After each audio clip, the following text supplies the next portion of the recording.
can you go over there and help them wash some buses? He said, man, I feel like you picking on me. I just feel like you picking on me. I said, how am I picking on you? I just feel like you picking on me. I said, because I'm asking you to go wash some buses. You know what? Y'all just gonna have to stay tuned for part 2 because this video is getting long and longer and longer. And I don't want to make this video that long. So I'm gonna have to slice this up into like 2 parts. So stay tuned for part 2. And on part 2, y'all really gonna see what kind of person Charlie is. Y'all already see what kind of person he is. He's unreliable. But on part 2, y'all really gonna see Charlie's true colors. So stay tuned for part 2. Alright, peace out. What's up, you guys? Now this is part 2 of the worst coworker ever. Now, when I was telling Charlie to go over there to wash some buses, he just got an attitude. But he did go over and start washing the buses. And he did a great job. I mean, he didn't complain after that. So he started washing buses and started detailing the inside of the buses. I done had no problem with him on Sunday. So I had got off of work around 8:30 on Sunday. I didn't close. So Monday I was off. And on Tuesday, when I got back to work, this is when everything happened. Now on Tuesday, I get to work like around 3 o'clock. So when I got there, Stacy said, you are early. Why you here so early? I said, oh, I'm here to get a head start on the buses because she always wants us to wash 50 buses every night. So in order to do that, I got to get to work early, right? Right.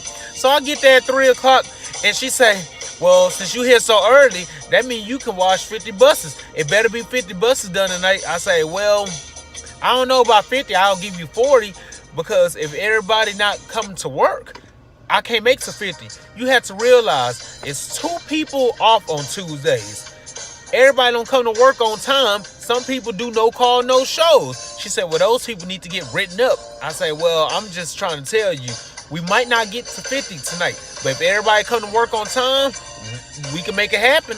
She said, okay, all right. So 6:30 comes. I noticed that 2 co-workers aren't at work. I have to use his real name. I really hate I got to use his real name because I really ain't got nothing against him, but I'm going to just use his real name since I'm using everybody else's real name. My co-worker, Roderick, he was supposed to be at work at 5:30. It's 6:30 and he's not here at work at all. And Charlie was supposed to be at work at 6:30. And it's 6:30 and he wasn't here. So I said, okay, well, I'm going to just wait until 7 o'clock and see who shows up. So 7 o'clock comes and I noticed that Roderick and Charlie still not at work. So I go to the office. I say, Stacy, Roderick and Charlie still not here. It's 7 o'clock. Roderick's supposed to be here at 5:30. He an hour and a half late. He didn't call and let me know he's going to be late or nothing. Charlie's supposed to be here at 6:30. He didn't call and say he was going to be late or nothing. She say, well, you know he's having car problems. I said, that man always got car problems. I said, well, let me call him. The man got 2 phones. I don't know why he got 2 phones, but for some reason, he just got 2 phones. He walk around with 2 phones. One for the club and one for the load, I guess. I don't know. So I called both of his phones and left 2 voicemail messages on there to see if he was going to be at work. Then I called Roger to see where he was at. He said, oh, I'm already here at the job. Where you at? I said, well, Roger, you know you're supposed to call and let me know if you're going to be running late. He said, oh, my bad. So I told Stacy, I said, well, I just called Roger. He said he outside washing buses. She said, well, did he call and let you know he's going to be running late? I said, nope. And she said, well, is Charlie coming to work? I said, I don't know. He ain't answered neither one of my phone calls. She said, oh, my God. I'm just so tired of this. I'm just so fed up with these people coming late and not showing up. I said, yeah, I've been dealing with this for over a year and a half. You just started here 2 months ago. So I'll go outside and then I look at my phone. I get a text message from Charlie say, oh, yeah, I'm running late, but I'll be there. I guess he was having car problems again. So 7:30 comes around and I see Charlie walking with some shorts. I say, okay, Charlie, you late. You didn't call and let me know you was going to be running late. He say, man, but I'm here. But I'm here, right? But I'm here. I said, hold on. Yes, you are here. I say, and you out of dress code. why are you wearing shorts? You know that's not part of the dress code. Well, Stacy told me it was cool. Stacy told you it was cool? Yeah, Stacy told me it was cool. So the other co-workers, they mad about it. They say, well, if he could wear shorts, then all of us could wear shorts. I said, well, let me go and call Stacy to verify to see if it's true. He say, well, just because she told me it was okay don't mean it's okay for y'all. So the other co-workers, they say, well, you just started here, bro. How you gonna come out of dress code? We've been working here for months before you started here last week. I said, hold up, y'all. Let me call Stacy to verify to see if it's true. So I get on the phone. I call Stacy. I say, hey, Stacy, it's Charles. She say, oh, hey, Charles. I say, yeah, Charlie just showed up. She said, oh, yeah, I saw him when I was on the way out. I said, yeah, well, he's here, but he's here out of dress code. He's here in shorts. And he said that you gave him permission to wear shorts. She said, yes, I did give him permission to wear shorts because he already late and I know y'all need him. But if you want to send him home to go put on some pants, you can feel free. But I doubt that he gonna come back. And she said, the reason why I told him he could go ahead and wear shorts is because, you know, I know y'all need him, but I told him it was just for today only. For today only. I say, oh, okay, well, I just wanted to call to see if it was true, because he didn't call and let me know that he was going to be running late, and he's here out of dress code, and I already told him on his first day that we are not allowed to wear shorts. She said, well, you can go ahead and send him home. I said, no, I'm going to let him stay. So I hang up the phone with Stacy. I say, well, she say it was just for today only. He said, that's what I said. I said, no, you didn't say that. You didn't say that. You said that she said it was cool, but it's cool for today only. You didn't, verify that. He say, well, I'm here. I can go home. I can go home if you want me to. I'm here. He just got a bad attitude. I say, Charlie, I don't care about you wearing shorts. I just don't want to get in trouble because you out of dress code. It's hot as hell out here. All of us want to wear shorts. But we can't wear shorts. I don't know why they don't want us wearing shorts. It's almost summertime. He say, but I'm still here. What you need me to do? I say, well, you can start detailing the inside of the buses. He said, all right. So at 8 o'clock, me and my coworker Greg went on our lunch break. And we came back at 9 o'clock. As soon as we come back at 9 o'clock, that's when all of the buses decides to creep on in. So every night at 9 o'clock, it's like 12 buses that come in to get fuel with gas. So I got out my car, and as soon as I got out my car, I see Charlie at the gas pump on the phone again. I say, Charlie, you're not supposed to be on your phone at the pump, right? He didn't get an attitude with me. He just politely walked to the employee parking lot and proceeded talking on the phone. I said, well, maybe he going on his lunch break, because it's 9 o'clock, So maybe he on lunch break. I just assumed that he was on his lunch break. So we continued fueling the buses up with gas and we parked them. By the time it slowed down, it was 10 o'clock. So I went over to the wash area and started washing some buses. At 10:30, I went inside the building to take out the trash. At 10:45, I finished with the trash and then I went outside.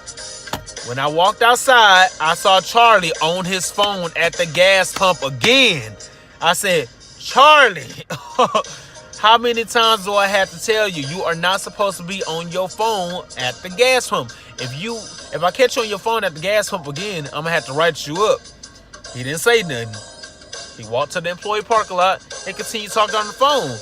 And I'm like, wait a minute. I know he not still on lunch break because at 9 o'clock, I saw him talking on the phone like he was on break. It's 10:45. I know he ain't still on lunch break. Like, I know he not on lunch break. I know he ain't on lunch break still. So, at 11:30, I saw it was a whole bunch of buses just piled up.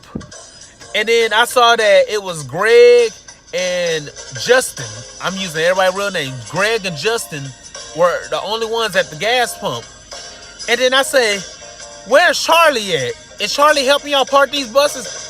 Greg say, nah, Charlie on break. I said, on break? How many breaks do he have to take? I said, wait a minute. It's 11:30. He know he not supposed to be on lunch break after 10 o'clock. Greg said, I don't know, but he told us he was going to break. I said, why did he tell y'all and not us? Not me. Greg said, I don't know. So I called Charlie. I say, hey, Charlie, hey, where you at? He say, I'm on lunch break. I say, well, it's 11:45. Why did you take a lunch break past 10 o'clock? He say, oh, because I was helping them park the buses. I said, no, you weren't helping park the buses. I'm the one that was helping park the buses. I said, you was on the phone. He said, oh, well, I come back from my break at 12. I say, but you know you're not supposed to take a lunch break past 10 o'clock. He say, oh, okay, I heard you. You ain't got to keep repeating yourself. I know, okay, I took a late lunch break. Okay, I'm sorry. Well, okay, I'm sorry. I don't appreciate you talking to me like that. Then he hangs up the phone.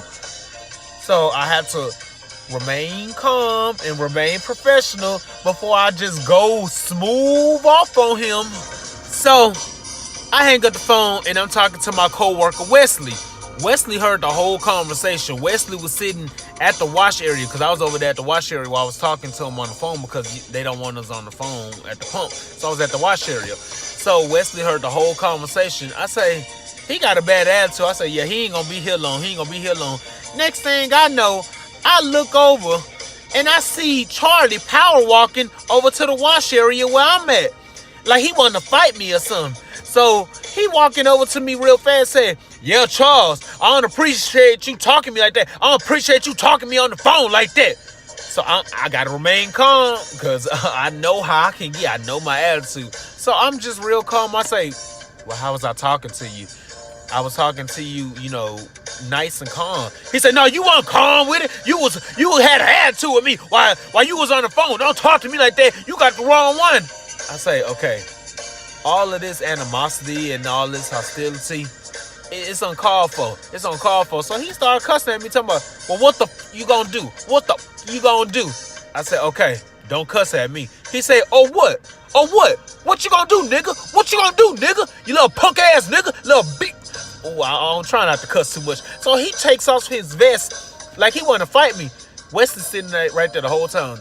I say, Wesley, you see this? I say, I want you to be my witness. You see this? Wesley didn't say nothing. I guess he didn't want to get in the middle of it.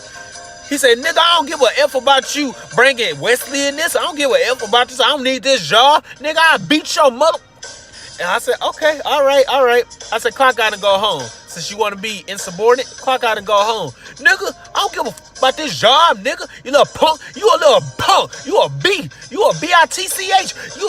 So he just started going all off. So he started walking to the parking lot. So I'm thinking he's about to clock out and go home. I'm thinking he gonna get his car and drive to the front and go home. So I immediately text Stacy and let her know what was going on. I didn't want to call her, so I just text her to let her know, hey, I just got threatened by Charlie. I don't want Charlie back on my shift at all. So she didn't text back because I knew she was asleep. This is around midnight when it happened. So next thing I know, Greg comes running over to the wash area and say, hey, I think he got a weapon. You need to go get the safety manager. I think he got a weapon.